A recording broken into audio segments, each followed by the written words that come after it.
Today we're speedrunning Road of the Dead. Now our speedrun starts with us driving from Evans City and we're trying to make it out of the city. And the only way to do that is taking this highway, which as you can see, there are tons of cars and stuff all over the place. And that's because there was a zombie outbreak. Yeah, there were zombies that finally came by. We saw this on the news and we were like, all right, we got to get out of here. So we're driving through all of these people and zombies that are just running all over the place while dodging any cars we see. One important thing you want to do for this speedrun is using your horn when there are people by you. That lets them know that you're coming through so you don't accidentally run them over. And if you use your horn by a zombie, that will cause them to come towards you because they hear the noise. So just kind of an important thing to consider. But we're going through and we're just kind of weaving through these cars. It's honestly a really addicting gameplay loop because sometimes you can just barely miss the cars, and if you do hit them, you'll crash, you'll slow down, and that would be bad for the speedrun. Also, every time you hit something like a car, that's going to cause your car damage, and eventually your car will explode, so we don't want that to happen. And we're just going through. We made it through the first military blockade, and now the military is officially going to be after us. This is because they're trying to stop anybody from going through the city. They want to make sure the zombie outbreak doesn't spread, so they're trying to stop us, but we're just going to keep driving. So you do have some military guys that are going to try to shoot at us. They're going to now be military trucks, and the military is going to come up with more and more things to try to attack us. But we're just going to keep driving. That's all I can worry about. And as long as you're not directly in their line of fire, like we weren't right there, you will be fine. They will shoot at you, but it only hits your windshield if they're actually aiming directly at you. And I'm just kind of going through trying to dodge the zombies as much as possible. It doesn't really matter if you hit a zombie or anything like a cone. It doesn't really make you lose speed at all compared to hitting a car, but it's kind of more fun to just dodge everything, to be honest. And that is what we're going to go for, at least in early game before this game really starts getting difficult. But we're coming up to the second military blockade. I can just go through there trying to dodge my way out of all these military guys. That should be the second place, which is going to be Red Ridge, and we're going to keep going. And every time you make it to a new one of these locations, they're going to introduce a new mechanic to the game. Now, usually that mechanic doesn't show up until a little bit later, but the new mechanics also make this game very fun. There's one specifically, which I love. I mean, I also kind of hate it because it's really hard to deal with, but you'll see what I mean in just a second. But here's this mechanic, which is going to be these road spikes. Now, we want to make sure that we always dodge the road spikes because they're very bad for our car. Basically, if you get hit by, I believe, 2 of them, then your wheels will start moving left or right without your control. And I like keeping complete control over this car, so we're going to make sure that doesn't happen. Even more than hitting another car, I'm trying to dodge these road spikes. It could just be very bad. Oh yeah, also here's one of my favorite maneuvers where you go through those 2 trucks and you also go through that bus, which by the way, you'll see that every time I move left and right, we're moving at a fairly slow amount of speed, but then we can speed up that speed by pressing our emergency brake. So if you're going forward and pressing your emergency brake, you have really good turn radius, so we can do that for any quick turns, and that's how we just keep going without worrying about hitting anything. Well, I mean, we're still worried about hitting things, but you know, a little bit safer being able to go at a slightly faster speed, and it barely loses any of the speed on your car, so it's just worth it. But we're coming through this next military blockade. Barely any of these army guys are able to hit us. I'm just keeping out of my way, and now we're on Burgundy Street, which the military is very upset that we keep going at this point. The commanding officer is like, how have you not killed this guy? It's just a single person. So they're going to deploy even worse things trying to deal with us, but of course that's not going to work. We're going to make it out of the city whether the military likes it or not, so I'm swerving through all this stuff. There are some people who are coming dangerously close to my window and almost getting hit. I mean, I'm trying to dodge these people. All I'm trying to do is make it out. I'm not trying to murder anybody, but you guys kind of have to help with that. There is going to be that first section where it's the new thing that the military introduces, where they have road spikes, and what they do is move them. So you can see a military guy all the way to the right or left when there are those kinds of road spikes, and they're pulling the road spikes towards them, so you just have to pay attention to that. It's kind of annoying because, especially at the speed we're going, you have to make the quickest decisions ever. But honestly, something I really like about this game, like right here, we can see there's no person by that, so there's no one that's going to pull those road spikes, and you just have to be fast about this. There are 2 road spikes, so there can't be a person pulling them, and you know, you kind of learn as you play through this game over and over again, kind of what areas may cause road spikes to show up. So that's what I'm basically worrying about. We see some more guys right there. We can swerve out of the way. Some more military blockades. These guys always trying to stop me.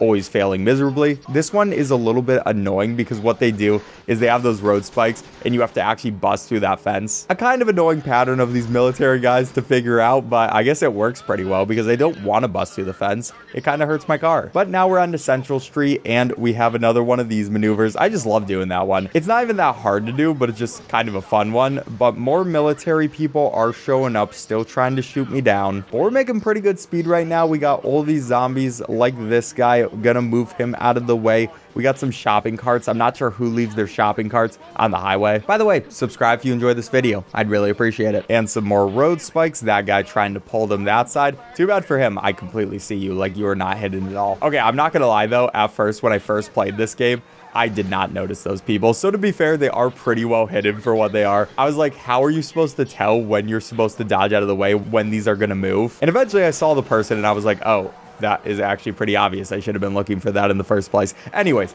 we're going to keep going, and our next thing should be showing up soon. Also, these military guys are shooting at our windshield a lot, and right now the windshield protects us from any damage. But we don't really need the windshield that much, and that's because our main character is an absolute tank. He can take a lot of bullets straight to the face, but it is still something to kind of worry about not dying. You'll see as we get later in the run because, yeah, there's just going to be more and more stuff, and you really have to focus on just not getting hit by too many shots. Like, these guys are destroying me. But there is going to be our windshield break with that guy taking us out. I'll take it. Now we have a lot more ability to actually be able to see what's going on, and that's especially going to be important with the helicopter showing up. Now the helicopter is a very interesting thing because it's going to follow you and shoot at you. So we have to make sure that it doesn't shoot at us too hard. And the way you normally want to deal with this helicopter in gameplay is getting it to hit those green signs that are on the right side or left side of the screen. Like that green sign, if we aim the helicopter at the right spot, it would hit him, and if you hit the helicopter 3 times,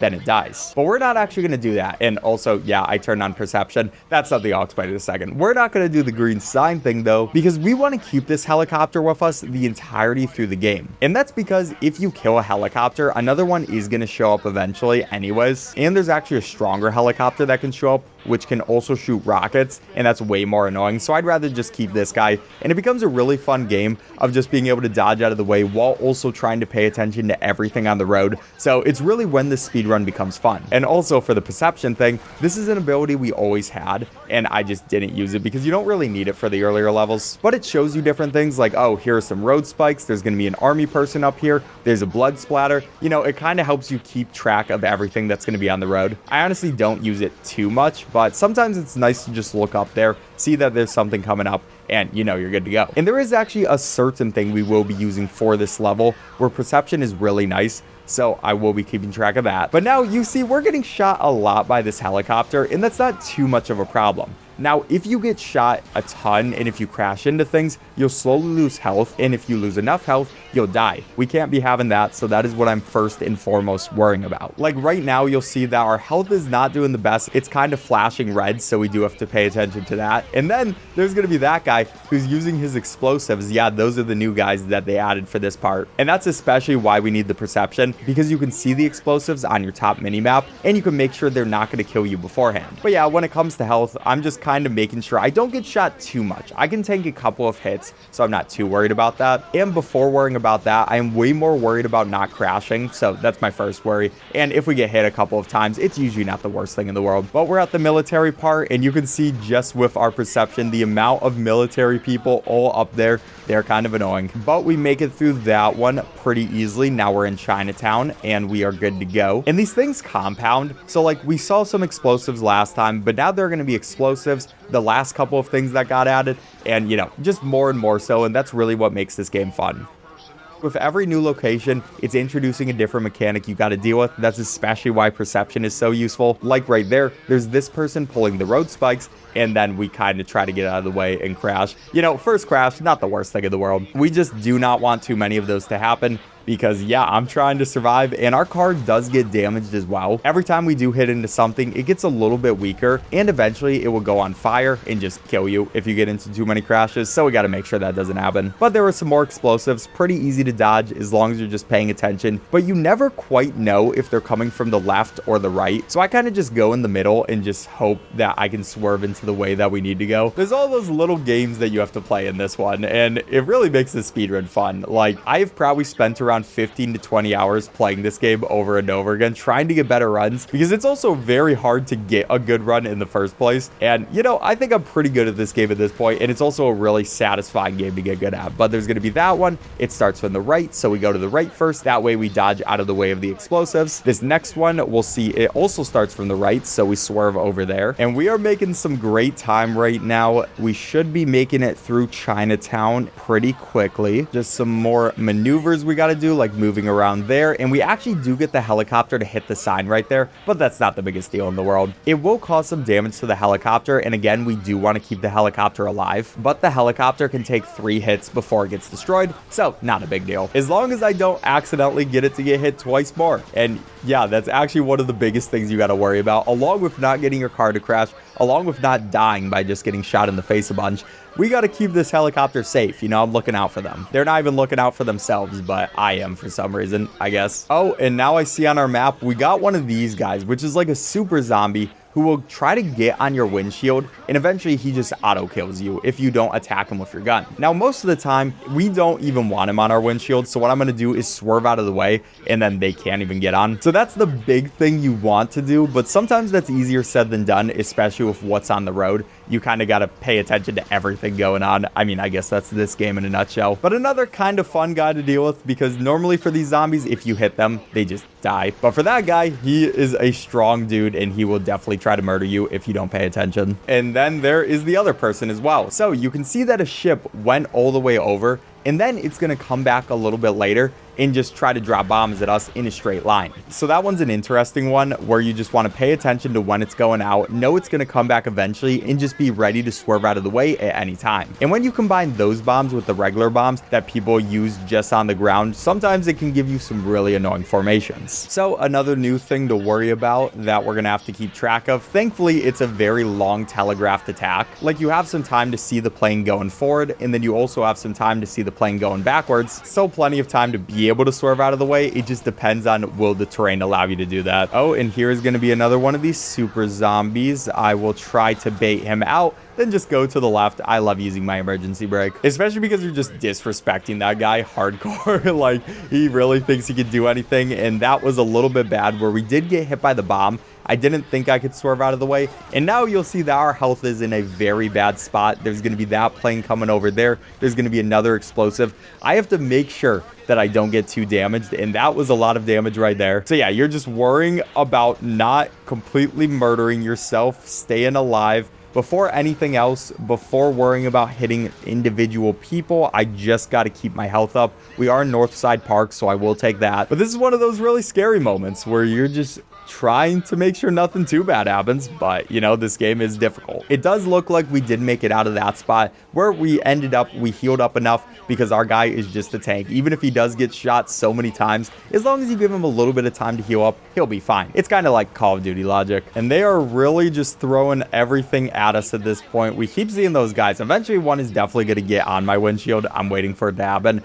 and there goes 2 zombies. You know, you regular zombies, nice and easy to deal with. And there's going to be the plane coming through. We know that is going to come back. It just depends on where. As long as there aren't any horizontal bombs along with the vertical bombs, I'm usually going to be fine. Though they are spamming these bombs right now. We got these horizontal ones first. Then we got this guy coming on the left lane. I'm going to dodge out of the way of that car last second. That was pretty nice. Then they hit us with even more of these explosives. This time, thankfully, it was the right side. I chose the correct side. Sometimes I do not do that, so I will definitely take it. Here's our next military blockade, which, as you can see, there's tons of stuff all over the place. We actually get into 2 crashes, and I just got to make sure I don't die. I really don't want to get the super zombies to get on me, so I'm worrying about those guys first and foremost, just trying to dodge out of the way. But there's just tons of cars and people. There's those guys with the plane that are trying to attack me. Everybody is coming towards us at this moment, but we make it through onto West Ridge. And we're on to the final parts of this game. We just got to make it a little bit farther. But you know, that's also easier said than done, especially when we have this helicopter guy who's been following us now for like 15 minutes. Gotta admit, this guy is very committed, so I respect it. Like, this must get a little bit frustrating to just shoot this guy so many times in the face, but every single time he's just somehow miraculously fine. And a good thing about the helicopter is we've only only gotten it hit by one sign so far, so it can still take a second one, and I'll be happy about that. And we also won't even have to deal with the helicopter in a little bit, but just some pretty chill driving. And also, please remember that you're loved. Please stay on this earth. Please keep fighting. I truly do believe in you. You got this. But now, time for the last big military blockade. There's zombies all over the place that are trying to get in our way, but the military is kind of broken down a bit. They're no longer going to try to attack us, so they're going to get their helicopter to leave, and we're actually going to restart the game. We can abort it and come back. And the main reason behind doing that is just to make our car stronger. Now, we could have just went straight through, but it's a little bit dangerous. I've had like 5 games where I did do that and just tried to tank my way through. And then you die to this part because they really up the difficulty. There's so many things you got to worry about, and it's very easy to damage your car a lot. And there's a lot more of these super zombies that are just coming through along with all the wreckage, so I got to dodge out of the way of that. He does come on my spot, but we can just shoot him in the face, get him off. And right here, we just hit multiple cars. Our windshield is just cracking all over the place. Not too much you can do about that. So I actually will hit my windshield off just so we have the extra visibility, and there's no one even shooting at us at this point, so might as well. But yeah, normally here, if I didn't do that abort, then we would be in a lot more precarious situation. So just having this extra leeway where we do abort, even though it does lose us probably like 10 seconds, not the worst deal in the world. I just need to stop speedrunning this game. I've put way too many hours into it. And we are coming up to the end. Got to dodge out of the way of that dude. You can see that the military is actually putting off a bomb to this city once this timer's up. So we make it to the end. That's going to be time 24:08. Then after that, the military destroys the city, but unfortunately, some zombies survived. That's also going to be 13th place on the leaderboards. All right, subscribe if you enjoyed. Bye.